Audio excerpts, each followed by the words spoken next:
Hello bachcho, let's see this question. A tower stand at the center of circular park if A and B are 2 points on the boundary of the park such that AB is equal to A meter, subtend an angle of 60 degree at the foot of the tower and the angle of elevation of the top of the tower from A or B is 30 degree. Find the height of the tower.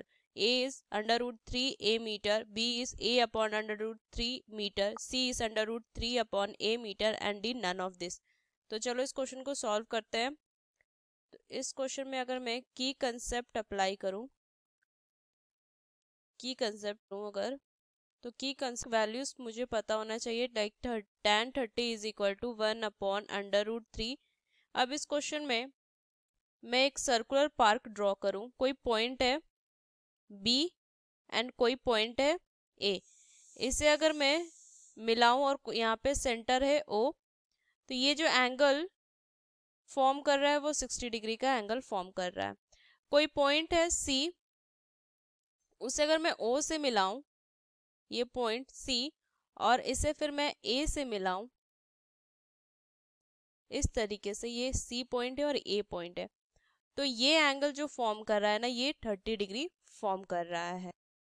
और मुझे पता है O B जो होगा वो ओ ए के equal, क्योंकि दोनों रेडियस है। तो अगर मैं इसे ए ले लूं, इसे मैं ए ले लेती हूँ, तो ये क्वेश्चन का मतलब है। और इसे मैं एच ले लेती हूँ। ओसी जो है height of tower, OC height है इसकी टावर की, जो हाइट है मैं यहाँ पे एच ले लेती हूँ। इस क्वेश्चन को सॉल्व करते हैं। तो let H B the height of a tower, then angle AOB is equal to 60 degree. अगर ये 60 डिग्री और ये ए है, तो ये एंगल के इक्वल आ जाएगा।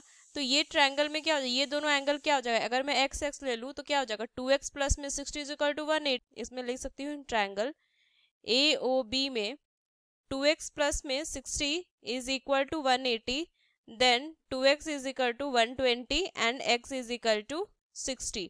तो ये भी 60 और ये भी 60, मतलब ये जो ट्रायंगल हो गया वो क्या हो गया, एक इक्विलैटरल ट्रायंगल हो गया। तो मैं यहाँ से क्या लिखूंगी, triangle OAB is an equilateral triangle. Equilateral triangle OA is equal to OB is equal to AB is equal to A, यहाँ से ले सकते हैं।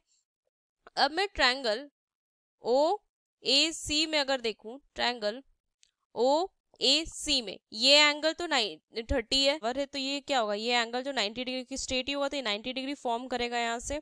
अगर ये 90 डिग्री है तो मैं इस ट्रायंगल में tan 30 अप्लाई कर सकती हूँ। तो tan 30 इज इक्वल टू, यहाँ से क्या अप्लाई करूँ, तो यहाँ से क्या लिखूंगी, करूँ तो OC अपॉन में OA हो जाएगा, OC अपॉन में OA, then x is upon में A। tan 30 की value 1 upon under root 3 is equal to h upon में A।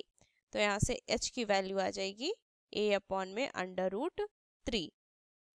तो ये इसकी फाइनल आंसर आ जाएगी, h is equal to A upon under root 3 metre में। तो ऑप्शंस देखें, तो ऑप्शंस कौन सा सही हो जाएगा, B ऑप्शन। यूजिंग दिस की concept we solve this question. Hope you understood it well. Best of luck. Thank